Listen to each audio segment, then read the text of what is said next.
안녕하세요. 보석감정사 국가기술 자격시험 대비 보석 가공기법 강의를 맡고 있는 박명재입니다. 오늘은 4강 보석 모형 연마 그리고 캐보션 연마에 대해서 살펴볼 계획입니다. 자, 목차를 보시겠는데요. 첫 번째는 테이블 방향 잡기, 그 다음에 두 번째는 그라인딩 작업하기, 세 번째는 캐보션 연마 도구 선택하기. 목차는 이렇게 세 가지로 나누게 됩니다. 그리고 이어서 네 번째로는 단순 캐보션 연마하기, 그 다음에 다섯 번째 이중 캐보션 연마하기, 여섯 번째 복합 캐보션 연마하기, 일곱 번째 광택 작업하기. 이렇게 총 7가지로 보실 수 있겠고요. 학습 목표 같이 살펴보겠습니다. 원석의 특성을 고려한 가공 작업을 수행하기 위해서 우리가 작업 지시서에 의한 어떤 모형 가공을 할 수 있어야 되겠고요. 그다음에 보석 캐보션 연마를 위한 가공 장비가 이제 따로 적합한 게 있기 때문에 거기에 맞게끔 장비를 선택을 하고 상품성 있는 다양한 형태의 캐보션 제품들을 가공할 수 있게 되는 것이 오늘 4강의 전체 학습 목표라고 보시면 되고요. 자, 학습 1로 넘어가서 테이블 방향 잡기를 보실 건데요. 1-1 원석의 테이블 방향 잡기라고 해서 원석의 어떤 광학적 특수 효과를 가지고 있죠, 원석마다. 그것들을 고려해서 테이블 방향을 확인을 하실 수가 있게 되시고, 재단석의 또 형태 및 모형에 따라서 테이블과 또 퍼빌리언 하부 부분을 좀 구분할 수 있게끔 재단석에 가공을 하셔야 됩니다. 자, 테이블 방향 잡기 첫 번째 보석의 광학적 특수 효과를 이제 조금 살펴볼 건데요.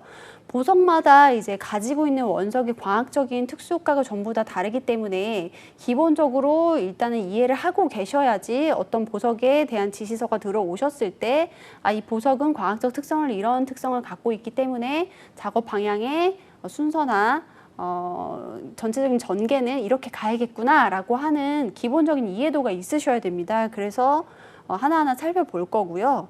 첫 번째는 변체 효과, 묘한 효과라고 해서 많이 들어보셨죠? 캐치아이 효과. 그래서 고양이 눈처럼 아주 가느다랗게 섬유상이나 침상이 들어가 있어서 빛을 비쳤을 때 고양이 눈처럼 세로로 이렇게 일자로 딱 빛의 줄기가 보이는 그런 형태를 변체 효과라고 사토얀시 효과라고도 얘기를 하고 있고요. 그래서 작고 평행한 침상의 인클루전은 내포모를 얘기를 합니다. 빛의 발산이 높은, 또 이제 굴절률이 높은, 빛의 반사가 높은 그런 캐보션에서 더 잘 나타나게 되고요.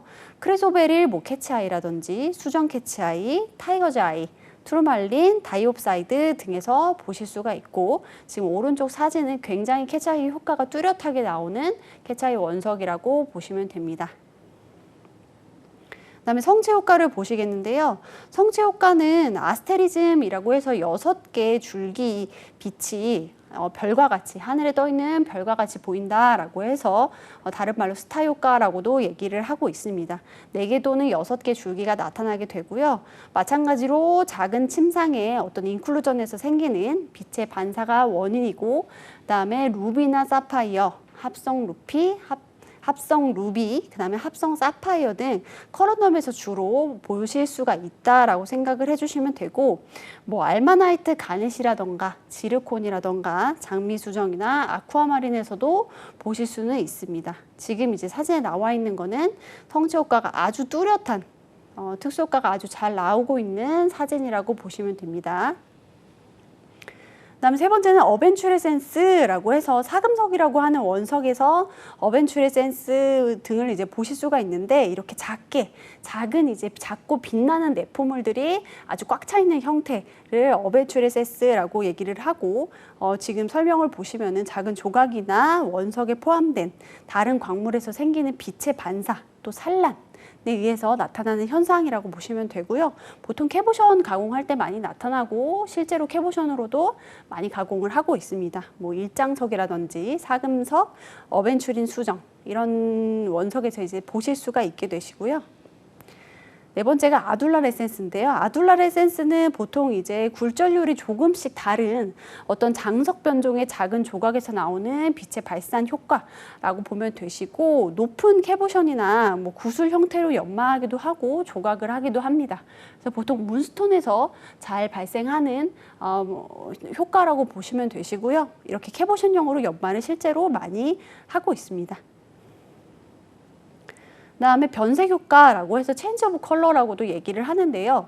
같은 이제 하나의 원석 안에서도 빛을 비춤에 따라서 색상이 이제 변경된다라고 보면 되시는데, 지금 이제 사진을 보시면은 알렉산드라이트라고 해서 백열등 아래에서는 붉은 빛을 가진 보석으로 이제 보이지만은, 형광등에서 보시면은 초록색 감을 또 보실 수가 있는 그런 특수한 이제 컬러가 변경되는 특수한 효과가 나타나는 보석이라고 봐주시면 됩니다. 그래서 빛의 어떤 선택이나 흡수, 그다음에 뭐 투과로 인해서 색이 변하게 되고요. 크리소베릴이라고 불리는 알렉산드라이트나 뭐 사파이어, 합성 사파이어, 합성 스피넬, 투르말린 등에서 나타나게 되고, 이렇게 이제 갑자기 색이 뭐 이렇게 변신하듯이 변하는 건 아니고요. 빛이 비춰지는 방향에 따라서 어느 부분은 빨간색으로 보이기도 하고 어느 부분은 초록색으로 보이기도 하는 그런 혼재 효과도 같이 일어나게 되는데, 실제로 어떤 빛을 비췄을 때는 색상이 이렇게 딱 변하게 된다라고 생각을 해주시면 됩니다.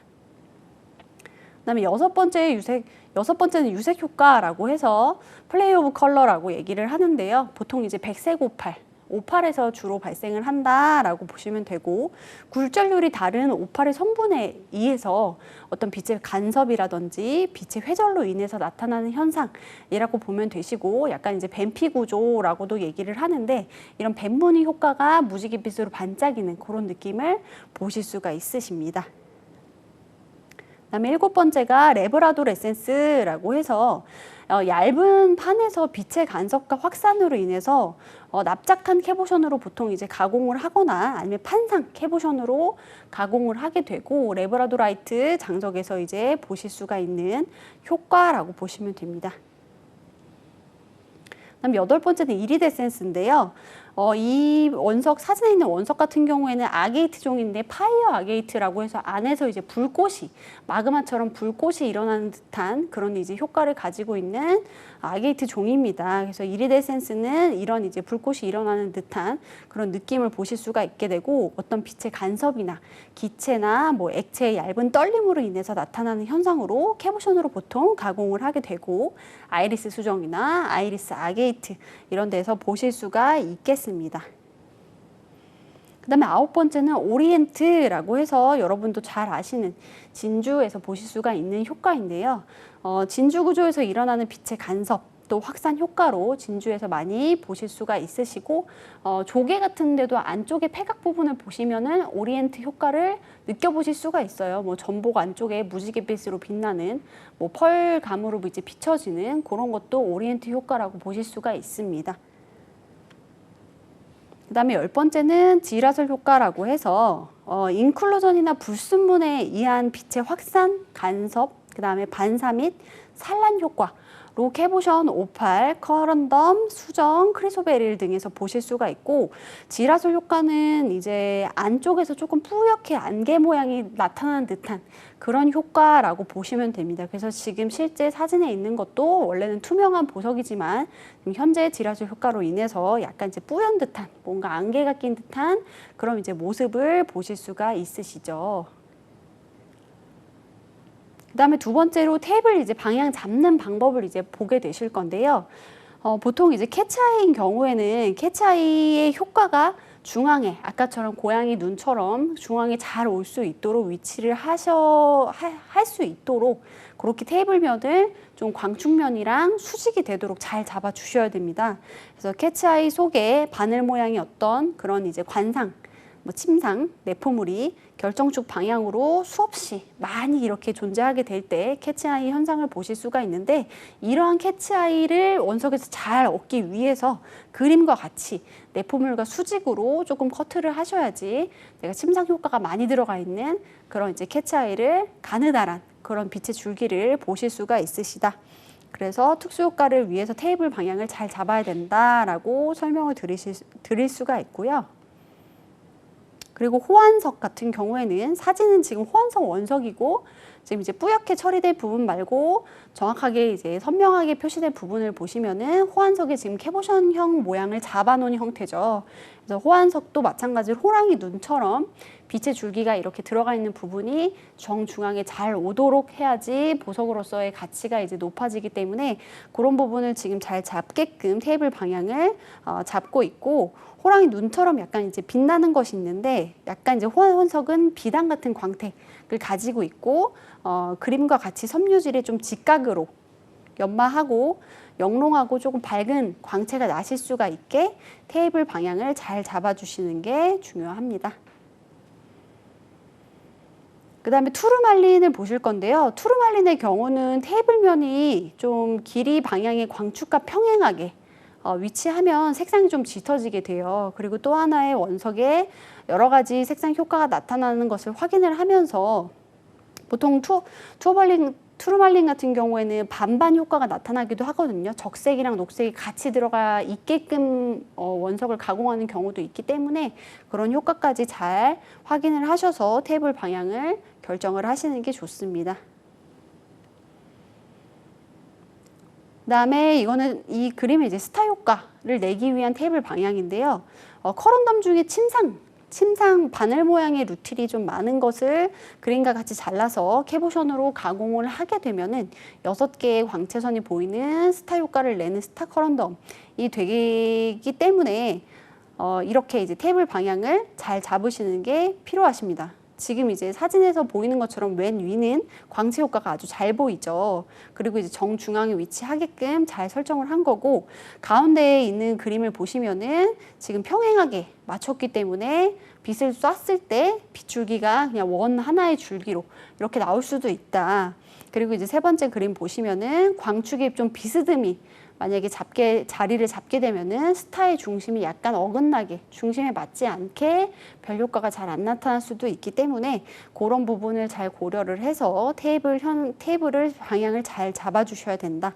그리고 보통 이제 불순물을 많이 포함을 하고 있는 경우에 이런 효과가 일어나게 되고 또 많이 불순물이 들어가 있기 때문에 투명도는 사실 좀 떨어지게 돼요. 그래서 이제 캐보션으로 연마를 하는 이유도 있고요.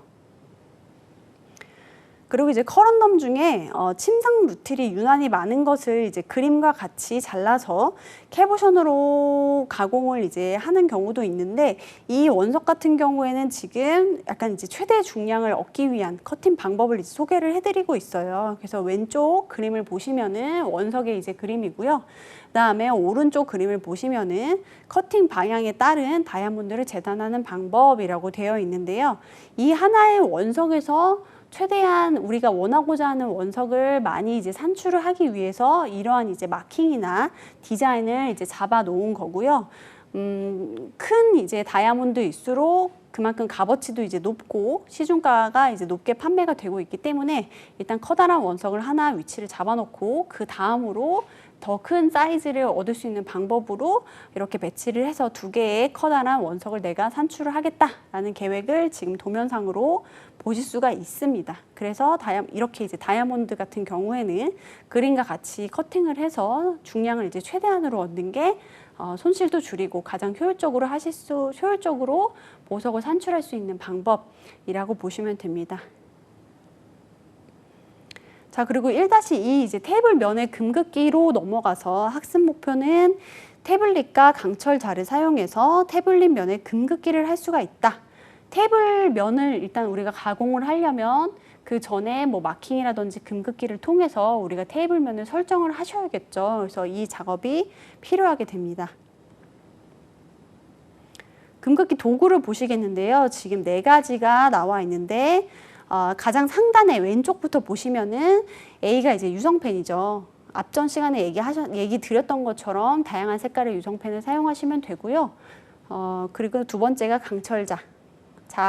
자도 이제 플라스틱 같은 경우를 많이 사용을 하게 되면 아무래도 좀 마모가 쉽게 일어나실 수가 있고, 우리는 또 이제 알루미늄 봉이나 금속 봉 같은 거를 많이 사용하시기 때문에 더 사실 경도가 더 플라스틱 쪽이 약해서 실제로 치수가 좀 어긋나실 수도 있어요. 그래서 이제 금속으로 된 강철 자를 이용하시는 게 하나의 방법이기도 하십니다.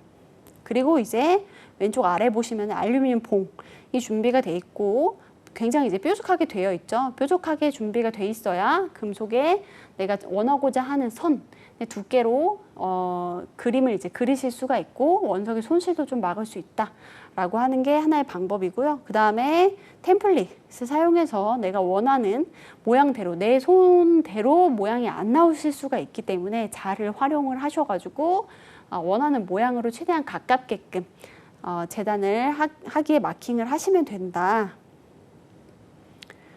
그리고 이제 금극기에 대해서 조금 순서를 자세하게 보시겠는데요. 일단은 원석 상태를 확인해서 평탄하게 가공을 하셔야겠죠. 내가 어떤 면이나 원하고자 하는 모양이 처음부터 이제 너무 울퉁불퉁하면은 작업을 들어가시면서 좌우가 안 맞는다거나 수평이 안 맞는다거나 하는 이제 문제점이 발생하실 수가 있기 때문에 일단은 아래에 있는 왼쪽 사진을 보시면은 제일 밑에 깔려 있는 게 원석이라고 보시면 되고요. 재단을 한 원석, 그다음에 그 위에 얹어 있는 게 금속 자고요. 그다음에 그 옆에 같이 있는 게 알루미늄 봉, 금극기를 할 수 있는 봉이라고 보시면 됩니다. 그래서 일단은 원석 상태를 조금 평탄하게 가공을 하셔야 되고, 그다음에 금극기를 위한 도구, 뭐 강철자라든지 알루미늄 봉이라든지 이런 거를 준비를 같이 하시고, 원석의 종류나 상태를 고려해서 테이블면을 우리가 결정을 하셔야겠죠. 그리고 이제 원석에 템플릿을 대고 자를 대고 금을 긋는다라고 생각을 해주시면 되고, 오른쪽 사진 보시면은 지금 이제 밑그림을 그려놓은 상태죠. 내가 이 원석을 가지고 몇 개의 수량의 얼마만큼의 규격의 크기의 원석을 재단을 하겠다라고 하는 하나의 지금 계획을 지금 그림을 그려놓은 거죠. 그래서 원석을 보셨을 때 원석에 또 이제 아무렇게나 가공을 하면 안 되고, 아까도 이제 뭐 3강에서 말씀드렸던 것처럼 테이블면이 가장 깨끗하고 아름다운 모습이 잘 보일 수 있게 가공을 하셔야 되기 때문에 최대한 원석의 아름다움을 많이 살릴 수 있는 그런 부분을 테이블면으로 잡아서 우리가 계획적으로 원석을 이제 가공을 하셔야겠죠. 자, 그리고 2-1 절단 학습 2로 넘어가서 그라인딩 이제 작업하기인데요. 이렇게 이제 마킹을 한 다음에 절단이나 그라인딩을 시작을 하셔야겠죠. 그래서 2-1은 절단 및 그라인딩을 들어가게 될 거고, 학습 목표는 작업 지시서 내용을 확인을 해서 가공석의 그라인딩 작업을 수행할 수 있다. 그리고 수직형 연마기, 수직으로 된 연마기를 사용을 해서 보석 모양을 또는 수평형 연마기를 사용해서 보석 모양을 가공할 수 있다라고 하는 게 학습 목표입니다. 자, 수행 순서를 보시겠는데요. 수행 순서를 보시면은 지금 첫 번째가 일단 금극기를 하셔야겠죠. 기본적인 초안을 만들어야 되기 때문에 일단은 금극기를 실시를 합니다. 그래서 금극기는 보통 이제 대절단한 평면으로 이제 만든 원석을 작업 지시서에 따라 가공하기 위한 첫 작업으로 가공하고자 하는 보석의 크기에 맞춰서 그린 이제 금극기 선을 따라서 다시 소절단을 하게 되시겠죠. 그리고 이제 이렇게 소절단을 소절단 할 시에는 원석을 톱날에 조금 가깝게, 지금 두 번째 사진 보시면은 톱날에 좀 가깝게 붙이시고, 그 다음에 톱날이 자리를 잡을 수 있게 우리가 1-2초 정도 한번 밀어준 다음에 자리가 딱 잡혔다 싶으면은 계속 작업을 들어가시면 됩니다.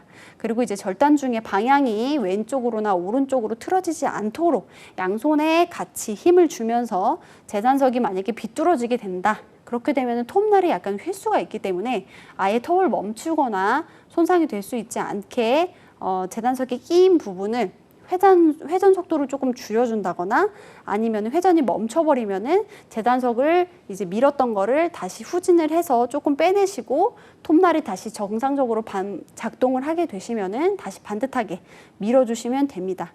그리고 이제 세절단이 들어가게 되는데요. 세절단은 제일 오른쪽 사진 보시면 되는데, 기본적으로 소절단된 보석을 그라인더에 가공 전에 보석 모양에 최대한 근접한 크기로 형태로 우리가 좀 깎아준다, 섬세하게 좀 절단해준다 라고 생각을 해주시면 됩니다. 그래서 이 작업을 좀 숙련되게 섬세하게 하실 수가 있으면은 연마 시간을 사실 크게 단축할 수가 있죠. 핸드피스나 사포 같은 걸로 연마를 하게 되면 훨씬 더 곱게 갈아내야 되기 때문에 세절단으로 커팅을 내가 섬세하게 잘 할 수 있다라고 하면 그 시간을 많이 줄이실 수가 있겠죠. 그리고 이제 수직형 연마기에서 작업을 하게 되고 수평형 연마기에서 작업을 하게 됩니다. 수직형 연마기는 사실 연마 속도가 굉장히 빨라서 보석 그 상태에 따라서 모서리 부분이 약간 이렇게 떨어지거나, 이게 연마 속도가 너무 빠르기 때문에 약간 이제 모서리가 떨어지거나 깨질 수가 있는데, 너무 무리하게 힘을 가하지 않도록 하시고, 수평으로 하는 연마기는 수직형에 비해서는 조금 더 안전하고 속도도 조금 느리기는 한데 연마 속도가 그만큼 떨어질 수가 있다는 부분 생각을 해주시면 되고, 그다음에 마지막으로 확인 작업 들어가시는데 테이블의 어떤 형태라든지 높이가 정확한지, 내가 상부에 있는 테이블 형태가 라운드로 좌우가 다 대칭이 맞는지, 그 다음에 높이가 정확한지, 수평, 수직 맞는지 등을 확인을 해주시면 됩니다. 그 다음에 2-2 크라운면 모형 그라인딩을 보실 건데요. 학습 목표는 가공법에 따라서 연마석을 분류할 수가 있다가 될 거고, 연마석을 확인하고 크라운면 모양을 그라인딩을 실제적으로 할 수 있다가 크라운면 모양 그라인딩의 학습 목표라고 보시면 됩니다. 그래서 대표적인 지금 테이블 형태를 이제 보실 건데요. 왼쪽 사진부터 상단부터 이제 들어가게 되면은 원형 모양이 있고, 정사각형, 타원, 직사각형, 물방울형, 에메랄드형, 그 다음에 쿠션형, 하트형, 트릴리언형, 굉장히 다양하게 있습니다. 이러한 형태로 이제 테이블면에서 보석이 이제 앞면 얼굴이라고 보시면 되는데, 이러한 형태로 전부 다 그라인딩이 가능하다라고 보시면 되겠고요. 그다음에 두 번째가 이제 브릴리언트라고 불리는, 보통 이제 다이아몬드를 라운드 형태로 가공을 할 때 가장 많이 쓰이는 가공의 이제 형태라고 보시면 됩니다. 라운드 브릴리언트라고 얘기를 하는데, 그라인딩 순서를 한번 살펴보겠습니다. 1차적으로는 일단 금긋기를 하셔야겠죠. 금긋기를 진행을 하시고 적당한 이제 크기로 소절단을 하시고, 그다음에 소절단한 원석에 템플릿 자를 대고 라운드 모양을 이제 그리셔야겠죠. 그래서 알루미늄 펜으로 원을 이제 그리게 되고, 그 다음에 1차, 2차 세절단이 들어가게 되시겠죠. 지금 사진의 제 상단에 왼쪽 보시면 세절단 하는 모습 보실 수가 있으시고, 세절단은 원의 둘레, 내가 금긋기를 한 원의 둘레에 모서리를 잘라서 금긋기에 가까운 형태로 만들어준다라고 생각을 해주시면 됩니다. 근데 이제 금에 너무 바짝 붙여서 절단을 해주시면은 실제로 가공할 때 내가 원하고자 했던 규격보다 훨씬 작게 나오실 수가 있기 때문에 조금 더 떨어져서 세절단을 해주신다라고 생각하면 되시고, 마찬가지로 그라인드 연마, 나중에 추후에 세부 연마가 가능하지만은 세절단을 통해서 연마 시간을 단축시키는 방법으로 진행을 하시는 게 좋으시고, 또 그라인딩 작업 시 지금 보시면은 이제 B의 수직형 연마라고 되어 있는데요. 이런 이제 그라인딩 작업할 경우에는 작업이 들어가게 되면은 연마 정도를 사실 눈으로 확인을 계속 이제 하시고 보시고 하시고 보시고 하는 작업이 필요하기 때문에 조금 이제 번거롭고 시간도 많이 걸리실 수가 있어요. 그래서 더 세절단에서 조금 이제 절삭 정도가 눈으로 확인이 가능하시기 때문에 그런 부분에서 조금 더 활용을 해주시면 됩니다. 그리고 이제 수직형 연마 작업이 들어가는데요. 그라인딩 하면은 연마면은 일단 보이지가 않기 때문에 수시로 연마 정도를 확인을 하면서 보면 되시고, 그다음에 가공석을 만약에 이게 수직 방향으로 회전축이 돌아가고 있는 상태이기 때문에 내가 가공석을 잡고 있다가 같이 이렇게 힘이 이제 없으셔서 놓치시면은 이게 올라가서 튀어버리는 경우가 있거든요. 근데 이렇게 되면은 가공석이 이제 올라갔다가 바닥에 떨어지게 되는데, 가공석을 뭐 분실한다거나 아니면 가공석에 손상이 입혀지게 되는 경우도 있기 때문에 손으로 잘 힘을 잡고 진행을 해주셔야 됩니다. 그 다음에 2차 측면, 4번에 2차 측면 금긋기를 하실 거고, 지금 이제 아래쪽 왼쪽 A 사진을 보시면은 윗면과 옆면에 템플릿으로 알루미늄으로 2차 금긋기를 이제 다시 들어가게 되죠. 일단 라운드 형태를 잡기 위해서 1차적으로 금긋기 해서 수직형으로 연마한 다음에 보다 더 자세한 라운드 형태를 잡기 위해서 2차적으로 이제 금긋기를 진행을 하게 되십니다. 그리고 이제 크라운면, 옆면, 크라운면을 연마를 이제 하실 거고, 윗부분, 크라운은 이제 윗부분을 연마를 하게 되실 거고, 수직형 연마기로 거들, 허리 부분이죠. 거들에서 테이블 방향으로 45도로 들어가게 됩니다. 그래서 지금 2차 금극기가 들어갔었죠. 이 면을 2차 금극기 사진에 있는 면을 다 쳐준다. 45도 각도로 다 쳐준다라고 생각을 해주시면 되시고요. 그 다음에 퍼빌리언 작업도 하셔야겠죠. 아래쪽 부분 작업 45도 각도로 연마를 하시고 마지막으로 검토 및 수정 작업 들어가게 되십니다. 그래서 테이블 형태랑 각도, 퍼빌리언 각도, 뭐 크라운과 퍼빌리언 비율이 3분의 1이 되는지, 거들 두께는 뭐 적당한지, 큐렛은 중심 가운데 딱 들어가 있는지 그런 부분들을 확인하신 다음에 잘못된 부분이 있으면 수정하는 방향으로 진행을 하시면 됩니다. 자, 에메랄드 커트 그라인딩 순서를 이제 보실 건데요. 마찬가지로 1차 금극기가 이제 들어가셔야겠죠. 그 다음에 세절단 들어가시고 수평형, 수직형 연마가 들어간 다음에 2차 금극기 하고 크라운면 연마 작업하고 퍼빌리언 연마 작업을 해서 완성을 이제 하게 됩니다. 요거는 이제 에메랄드 커트 정식 커트는 아니고요. 조금 응용한 펜시 모형, 조금 이제 다른 모형이라고 생각을 해주시면 됩니다. 금극기는 보통 1mm에서 2mm 정도 이제 크게 그려준다라고 보시면 되거든요. 앞전에서 설명드렸던 것처럼 세절단 하실 때 혹시라도 내가 선에 아주 가깝게 절단을 해버리게 되면은 그 규격은 이미 맞지 않는 규격이 되어버리기 때문에 수정을 거쳐도 내가 원하는 규격 사이즈로 들어오실 수 있게끔 세절단도 금을 조금 피해서 진행을 해주시고 금극기를 실시하실 때도 1, 2mm 정도는 여유를 주시면서 작업을 하셔야지 최종적으로 완성을 하셨을 때 규격이 맞지 않는 그런 불상사가 일어나지 않게끔 하실 수가 있어요. 자, 그리고 이제 학습 3로 넘어가서 캐보션 연마도구 선택하기를 같이 이제 보실 건데요. 3-1 적합한 연마기기 및 장비 선정이라고 해서 보석 형태에 적합한 어떤 연마기기 및 장비를 이제 선정을 하실 수가 있으셔야 돼요. 그리고 이제 연마기기에 따라서 캐보션 연마 상태를 확인을 하고 조정하실 수 있는 그런 능력치도 필요하시게 되실 겁니다. 그래서 적합한 연마기기 및 장비 선정을 보실 건데요. 첫 번째가 보석 절단기가 있겠죠. 연마기기로는.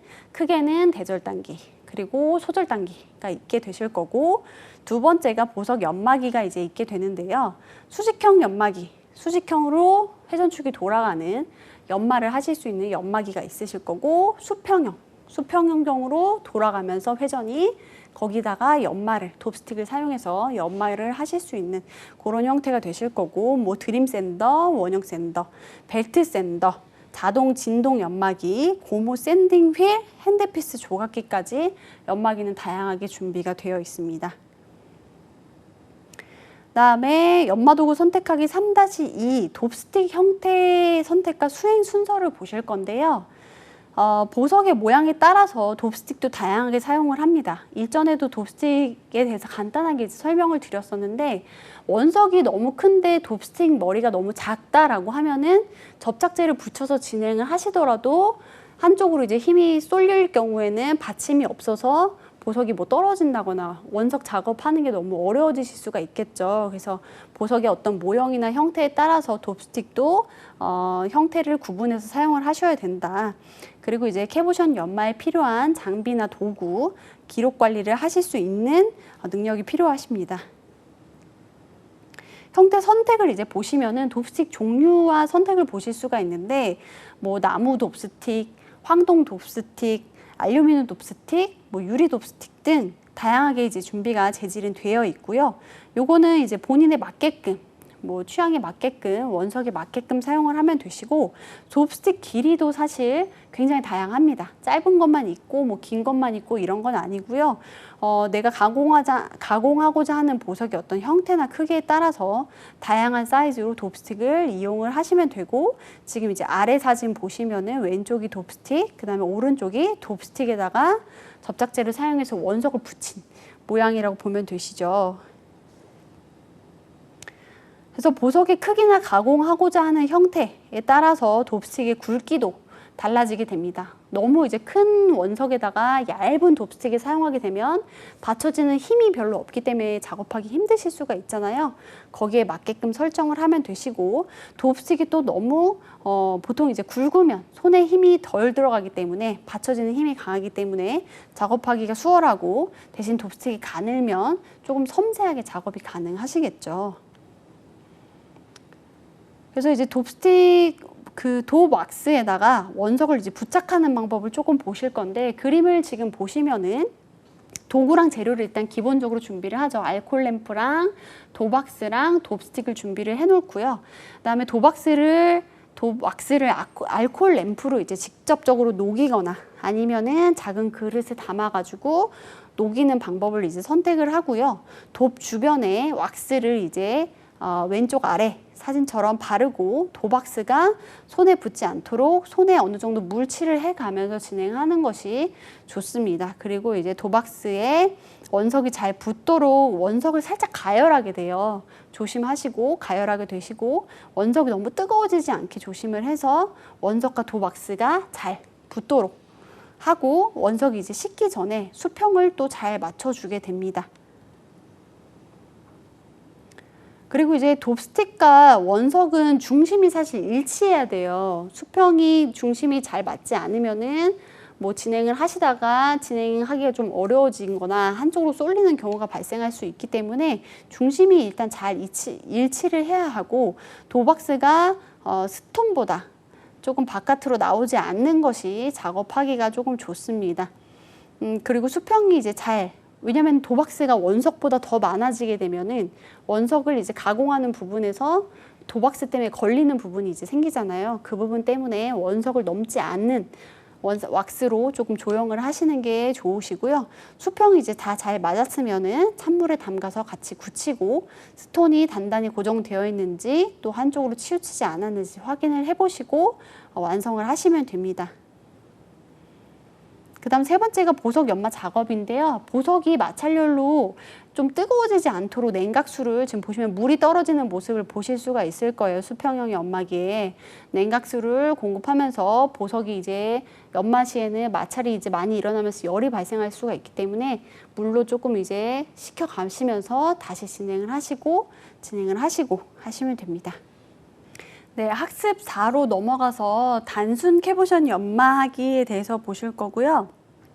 4-1 보석의 종류에 적합한 캐보션 연마에 대해서 보실 거고, 학습 목표는 보석의 종류 그리고 투명도에 따라서 각각 특성에 맞는 라운드형 캐보션을 연마할 수 있다를 보실 거고, 좌우 대칭과 둥근 형태, 캐보션은 기본적으로 둥근 형태를 지니고 있기 때문에 둥근 형태를 확인하여서 내가 연마할 수 있다가 목표라고 보시면 됩니다. 자, 이제 보석 종류에 따른 라운드형의 다양한 좀 캐보션을 살펴보실 건데요. 첫 번째, 가장 상단에 있는 상단 왼쪽에 있는 1번 단순 캐보션을 보시면은 일반적으로 가장 이제 많이 활용되는 그런 캐보션 형태로 상부면은 둥글고 하부면은 평평하다라고 보면 되십니다. 그다음에 2번 이중 캐보션 같은 경우에는 상부와 하부면 모두 이제 둥글고, 일반적으로 상부가 하부보다 조금 높게 설정이 돼 있고, 보통 이제 스타루비나 스타사 사파이어 특수 효과를 이제 표현하는 데 많이 이제 사용을 하게 됩니다. 그다음에 세 번째가 오목한 캐보션인데요. 하부면에 속을 조금 파내가지고 빛이 조금 잘 보일 수 있게, 어두운 색의 돌을 조금 엷게 보일 수 있게 밝아 보이게끔 하는 효과를 낼 수가 있습니다. 아무래도 이제 어두운 보석 같은 경우에 안쪽을 이제 파내서 판 자체의 보석이 얇아지게 되면은 조금 더 이제 밝아 보이는 효과가 날 수가 있겠죠. 그래서 오목한 캐보션을 쓰게 되는 거고요. 네 번째는 평캐보션, 렌트 캐보션이라고 해서 볼록 렌즈처럼 아래 위로 조금 볼록한 형태로 진행을 하게 되고, 오팔 같은 데 주로 많이 사용을 하게 됩니다. 그 다음에 다섯 번째가 역캐보션이라고 해서 단순 캐보션의 꼭대기 부분을 약간 오목하게 파낸 걸로 스타나 캐치아이와 같은 특수한 효과를 얻기 위해서 활용이 되고 있습니다. 그리고 여섯 번째는 파세트 하부형이라고 해서 하부 부분을 파셋 모양, 약간 이제 패신 모양으로 연결을 해서 하부에 반사되는 빛의 효과를 같이 얻기 위해서 이런 이제 모양으로 연마를 하기도 합니다. 그리고 이제 캐보션형의 기준이라는 게 있는데요. 중앙을 기준으로 내면으로 잘랐을 때 커브가 같고, 내면에 들어가 있는 커브가 같고, 중점이 제일 이제 가운데에 있게끔 설정을 하는 게 비율적으로 이제 설정을 잘 하셔야 되고요. 그리고 이제 보석의 종류나 원석의 상태에 따라서 다양한 형태로 가공할 수가 있게 되기 때문에 사실 비율이 이렇게 정형화되어 있지는 않아요. 캐보션 형태 같은 경우에는. 다만 이제 보석 밑면의 경우 뭐 좌우나 상하나 이런 데는 대칭되는 게 훨씬 보기가 좋겠죠. 들쑥날쑥한 것보다는. 그리고 이제 높이를 이루는 어떤 곡선도 좌우가 대칭되는 게 좋습니다. 그래서 오른쪽 사진 보시면은 반으로 캐보션을 갈랐을 때 좌우의 어떤 곡선의 느낌이 거의 같도록, 각도가 지금 27도라고 표현이 되어 있는데 각도가 거의 같도록 비율적으로 딱 이렇게 하는 게 이제 예쁜 캐보션 형태를 만들 수 있다라고 생각을 해주시면 됩니다.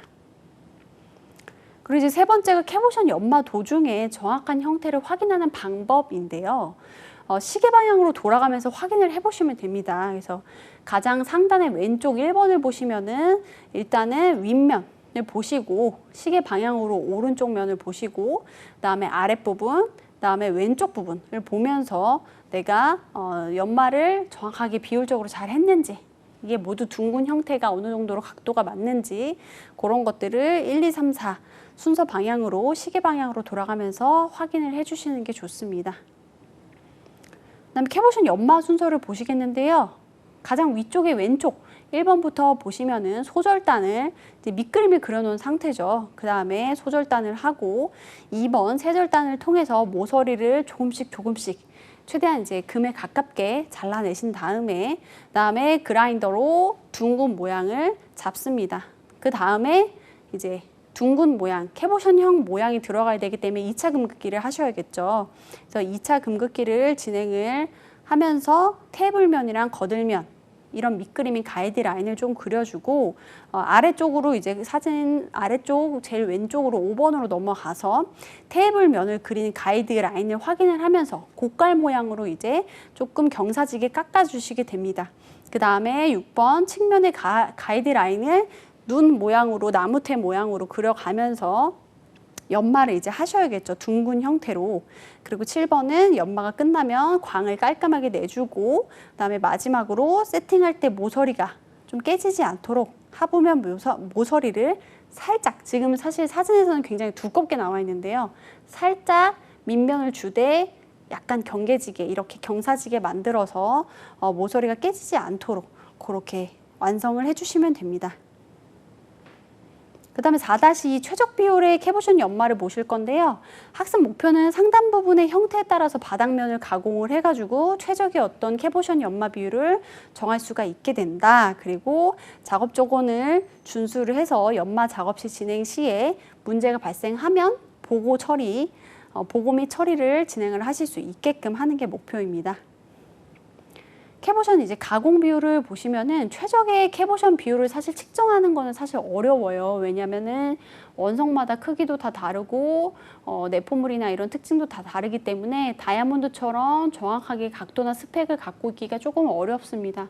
캐보션의 어떤 모양이 사실 원형처럼 정확하게 딱 잘려지는 게 아니고 오벌이면서도 원형에 가까운 오벌일 수도 있고 좀 다양하기 때문에 비율을 조금 특정하기는 어렵다라고 보면 되시고, 보석의 종류에 따라 또 투명도에 따라서 색상의 짙은 농도 또한 조금 다르기 때문에 최적의 캐보션 비율이라고 하는 거는 보석마다 조금 다르고, 같은 종류의 보석이라고 해도 원석 상태에 따라서 보석 형태의 뭐 좌우 상하 비율이 달라질 수가 있게 된다라는 게 캐보션 가공 비율의 좀 특징이라고 봐주시면 됩니다.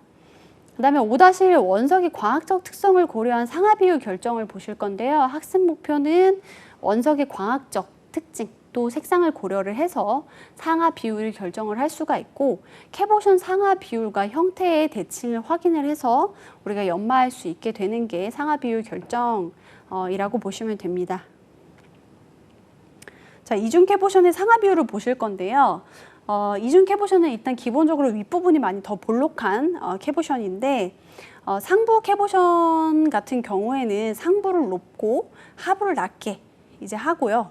58 같이 조금 낮은 캐보션으로 가공해야 되는 경우는 상하 차이가 심하지 않게 조금 이제 볼록 렌즈스럽게 이중 캐보션형으로 깎는다라고 보시면 됩니다. 그 다음에 상부 캐보션은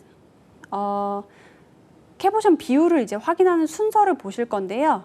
아까 마찬가지로 시계 방향으로 이렇게 위쪽부터 오른쪽, 밑에 왼쪽까지 이렇게 같이 봐주시면 되시고 4개의 변이 커브가 같은 모양인지 같이 봐주시면 됩니다.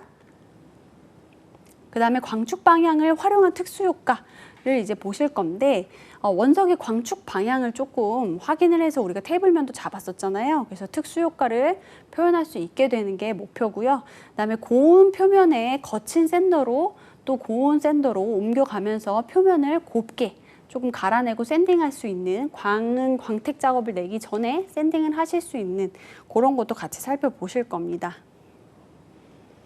그래서 첫 번째로 호환석 또는 캐차의 원석을 보실 건데요.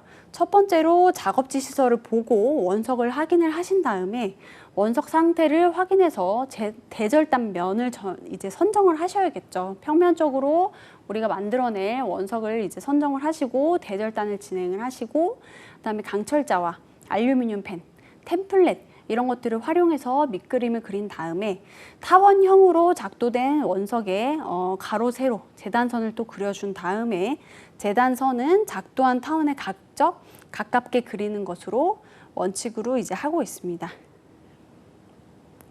그래서 이제 소절단, 세절단 들어가고 타원 기둥 형태로 연마를 하게 되는데요. 이 과정 이제 이어지면서 이제 알콜 램프랑 돕스틱, 왁스 등을 준비를 해서 보석을 돕스틱에 붙이고 수직형 연마기 또 수평형 연마기를 통해서 캐보션 형태를 이제 연마를 하게 되죠. 그래서 지금 타원 기둥 형태로 지금 완전한 이제 호환석의 캐보션 모습은 아니고요. 지금 위에서 살짝 찍어서 그런데 약간 이렇게 납작한 원기둥처럼 지금 타원 기둥 형태로 연마가 된 상태가 지금 그림의 사진이라고 보시면 됩니다. 자, 그 다음에 수평형 연마기로 캐보션을 이제 가공하게 되는데요. 각이 지지 않게, 지금은 이제 타원의 원기둥망으로 각져 있잖아요. 각이 지지 않게 원석을 연마판에 밀착을 시킨 다음에 시계 방향으로 부드럽게 돌려주기를 이제 계속적으로 반복을 하시면은 이 부분에 이제 곡선이 생기면서 부드러워지겠죠. 원기둥의 모양이. 그래서 이렇게 가공을 진행을 해보시면 되시는 거고요. 이제 중간중간에 냉각제를 사용을 해서 원석면을 좀 깨끗이 씻고 원석의 가공면을 살펴가면서 계속적으로 가공을 하셔야 됩니다. 가공을 하시면서 자세한 그 가공면을 보기가 어렵기 때문에 중간중간 가공을 하시면서 눈으로 확인을 해서 내가 지금 원하고자 하는 곡선의 모양이 잘 나타나고 있는지를 확인을 해주셔야 됩니다. 그래서 연마 도중 자주 원석의 형태와 가공 각도를 확인해 줘라 라고 지금 되어 있는 상태고요.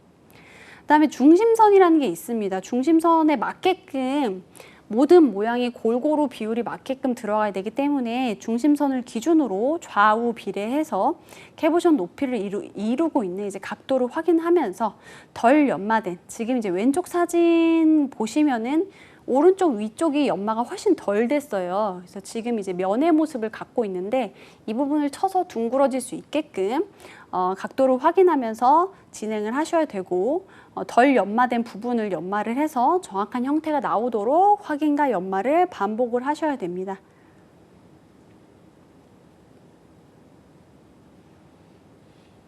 그래서 중심에 그려놓은 이런 타원을 기준으로 캐보션 형태로 계속적으로 이제 연마를 하게 되는데요. 고운 메쉬의 그런 수평형 연마기나 수직형 연마기로 캐보션 형태를 계속적으로 정교하게 다듬어 가면서 각진 부분이 없어지게 최대한 둥그렇게 설정을 하셔야겠죠. 지금 이제 사진에 보시면은 이게 이제 핸드피스를 사용한 사진이라고 보시면 됩니다. 그래서 수직형, 수평형 연마기를 통해서 어느 정도의 곡선의 모양이 잘 나타나고 있다, 비율적으로 맞다라고 하면은 이제 조금 더 고운 메쉬를 가진 사포등을 이제 활용을 하셔가지고 더 정교한 모양으로 캐보션 형태를 만들어 주시면서도 광택 내기 전까지의 어느 정도 고운 메쉬로 조금 갈아줘야 광택 작업이 가능하기 때문에 조금 더 이제 정교하게 반짝거리게끔 다듬어 준다라고 생각을 해주시면 됩니다. 자, 그럼 이제 광택을 이제 내려고 하는데요. 광판을 이용해서 광택을 내고요. 예전에 이제 설명 한번 드렸었는데 초록 색깔 이 물질을 사용을 해서 보통 이제 광택을 내게 되고 상부에 이제 캐보션이 완성이 되면은 물로 잘 씻어서 돕스틱에서 이제 분리를 하게 됩니다. 그래서 일단은 여러 가지 이제 수평형, 수직형 연마기를 통해서 연마 작업을 하고 그 다음에 핸드피스로 넘어와서 좀 더 고운 메쉬로 광택 작업 내기 전에 좀 더 곱게 갈아준 다음에 마지막에 광택판 으로 넘어와서 반짝거리게끔 광택이 잘 날 수 있게끔 해주는 작업이다라고 생각을 해주시면 돼요. 그리고 이제 하부 가공을 위한 가이드 선을 그리게 되고 하부 면도 광택을 동일하게 이제 내줘야겠죠. 그다음에 돕스틱에서 분리를 하고 캐보션 형태의 호환석이 완성이 되게 됩니다. 그래서 이제 아주 광택까지 내면은 이렇게 반짝거리게 빛이 잘 반사가 될 수 있는 그런 형태로 모양이 만들어진다라고 보면 되시고요. 그다음에 학습 6으로 넘어와서 복합 캐보션 연마하기, 디자인 패턴 표현하기라고 지금 되어 있는데요. 디자인 패턴이라고 하는 거는 이런 이제 캐보션 형태가 아니고 조금 더 훨씬 자유롭게, 자유도가 높은 그런 표현 형태라고 보면 되시고, 디자인 표현이 가능한 원석을 내가 선별할 수가 있고, 그다음에 디자인을 원석 표면에 마킹할 수가 있는지를 보실 겁니다. 그래서 일단 디자인 패턴을 표현하기 앞서서 원석을 보셨을 때 이거는 디자인 패턴으로 연마를 하는 게 훨씬 더 예쁘겠다라는 이제 판단을 하실 수가 있고 또 그러한 원석이 어떤 게 있는지 알고 계셔야 되는 부분이 있어요. 그래서 조금 설명을 드리면은 첫 번째는 이제 아게이트, 아름다운 밴드가 특징인 보석이고요. 색상은 다양하게 있고 줄기 모양이 굉장히 이제 반복이 되면서 디자인이 굉장히 다양하게 가능한 보석이고, 그다음에 말라카이트라고 해서 녹색과 매우 짙은 녹색이 번갈아 이루고 있고 무늬가 약간 공작 꼬리를 닮았다라고 해서 공작석으로도 불리고 있습니다. 그리고 호환석, 빛을 받으면 호랑이 눈과 비슷하게 색깔이 변하는 호환석이 있고요. 그다음에 침수정이라고 해서 수정, 투명한 이제 수정인데요. 색깔이 없는 백색의 이제 무색의 수정인데 그 안에 침상이 굉장히 많이 들어가 있어서 또 예쁘게 보이는 수정이 있어요. 그래서 이런 거 같은 경우에도 뭐 적색 또는 금색의 침상이 들어가 있을 수도 있어서 이거는 루틸 수정이라고 하고 디자인을 잘 하는 거에 따라서 또 굉장히 많이 모형이 변하게 됩니다. 디자인 패턴이 좀 가능한 보석 같은 경우에 이제 순서를 보시면은 원석을 일단 보고 특징을 살릴 수 있는 디자인 패턴을 구상을 하실 수가 있어야겠죠. 그 다음에 무늬를 고려해서 원석을 수절단하고 유성펜을 밑그림 그리고 수평형 연마기로 모서리 부분 연마한 다음에 냉각수로 씻어가면서 가공석의 연마면 살피고 다시 세부 밑그림을 그려주면서 핸드피스를 활용을 해서 우리가 디자인 패턴 세부 묘사를 들어가게 될 거고요. 그 다음에 핸드피스 사포바를 이용해서 다듬고 가죽바나 연마제를 사용해서 광을 내면서 완성을 하게 되죠. 그러니까 원리는 기본적으로 아까 같습니다. 캐치아이를 가공할 때랑 같은 방법으로 진행을 하게 되는데 디자인이 훨씬 더 많이 들어가 있다. 좀 자유도가 높다라고 이해를 해주시면 되시고 완성된 건 말라카이트인데 고양이 모양의 말라카이트를 원석의 이제 표면을 조금 살려서 예쁘게 이제 만들어 봤다. 그리고 이제 6-2로 넘어와서 마킹된 디자인을 캐보션 형태로 연마라고 하는 이제 주제인데요. 학습 목표는 보석 가공용 수공구를 활용해서 마킹된 디자인을 캐보션 형태로 연마할 수가 있게 되고 또 캐보션 형태 가공 중에서 나타나는 또 특수 효과를 살려서 연마할 수 있느냐를 보면 됩니다. 그래서 보석 그 조각용 수공구를 조금 살펴보게 되실 건데요. 핸드피스가 있고요. 핸드피스 바도 종류가 다양합니다. 머리 부분이라고 보면 되시는데 기본적으로 손잡이 부분의 핸드피스고요. 그 앞에 끼울 수 있는 부재료가 또 다양합니다. 뭐 다이아몬드 바라든지 스톤 바라든지 사포바, 가죽바 이거는 보석에 맞춰가지고 그 앞부분을 갈아주시면서 진행을 하면 되시고요. 또 숫돌이라는 게 있고요. 자, 학습 7로 넘어와서 광택 작업하기를 보실 건데요. 7-1 광택반 선택 및 광택제를 보시면은 다양한 보석 가공형의 그 종류나 보석 제품의 크기에 따라서 광택반을 또 우리가 선택을 하고 광택제 또한 고르실 수가 있어요. 워낙에 다양하고 있기 때문에. 그래서 광택반의 종류를 보시면은 첫 번째가 펠트 광판, 그 다음에 가죽 광판, 천 광판. 그러니까 광판이라고 하는 것에 펠트를 붙이게 되면은 펠트 광판이 되는 거고요. 가죽을 덧대게 되면은 가죽 광판이 됩니다. 근데 이제 가죽으로도 광택이 가능하냐라고 의문이 드실 수도 있는데 어쨌든 회전 속도가 빠르고 마찰이 일어나는 부분이 있기 때문에 가죽으로도 충분히 매끈하게 이제 광택이 이루어질 수 있게 돼요. 근데 이제 이거는 보석마다 또 이제 보석이 지금 어떤 상태로 갈려 있냐, 어느 정도의 메쉬로 갈려 있냐에 따라서 조금 이제 달라지게 되겠죠. 그리고 뭐 천광판, 나무광판, 합성수지 광판, 천사포를 이용한 광판, 굉장히 다양하게 광택반도 종류를 이제 설정을 하실 수가 있습니다. 그다음에 광택제의 종류를 이제 보시겠는데요. 첫 번째가 알루미늄 산화물, 그 다음에 산화크로뮴. 산화크로뮴은 지금 아래 그림 보시면은 녹색깔 물질을 보실 수가 있으시고 지금 이제 광판에 산화크로뮴을 묻혀놓은 광택을 잘 내게끔 하기 위해서 크로뮴을 묻혀놓은 상태고 물에 개어서 쓴다고 했었죠. 물에 개어서 쓰고 있고 실제로 굉장히 많이 쓰이고 널리 쓰이고 있는 광택제의 종류라고 보시면 됩니다. 그래서 제가 예전에 공장 같은 데 가보시면은 광택 작업을 하시는 분들 손이 굉장히 이제 초록색이다. 손톱에 다 끼거든요. 이런 것들을 살펴보실 수가 있어요. 그래서 아, 저분은 광택을 내시는 분이구나를 아실 수도 있습니다. 그리고 알루미늄 산화물, 그다음 두 번째가 탄소 다이아몬드 분말. 또 마찬가지로 광택을 내실 때 사용하실 수가 있고요. 그 다음 세 번째가 산화세륨이라고 해서 일전에 소개드렸던 것처럼 핑크 색깔 물에 개어서 쓰는 광택제라고 보면 되시고 산화크로뮴이 있고 산화제이철, 그 다음에 이산화규소 이렇게가 광택제로서 준비가 되어 있습니다. 자, 광택판과 광택제의 선택을 보시겠는데요.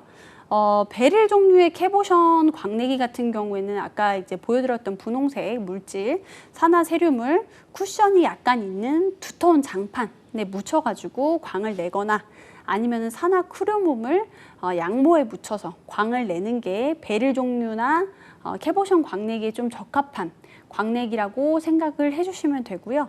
그다음에 칼세도니 종류라고 해서 오닉스라든지 오닉스는 보통 이제 블랙 색깔의 불투명한 보석의 형태를 띠고 있고 간혹 가다가 이제 흰색 점박이 같은 게 들어가 있는 경우가 있어요. 근데 크지는 않고 많지도 않고 그냥 봤을 때는 블랙의 불투명한 보석이 보통은 오닉스라고 생각을 해주시면 되고 보석에 따라서 내포물로 약간 흰색의 아주 작은 이제 점박이 같은 게 들어가 있거나 뭐 살짝의 흰색의 줄기가 들어가 있거나 근데 거의 보이지가 않는 그런 느낌이 오닉스 보석이라고 생각하면 되시고요.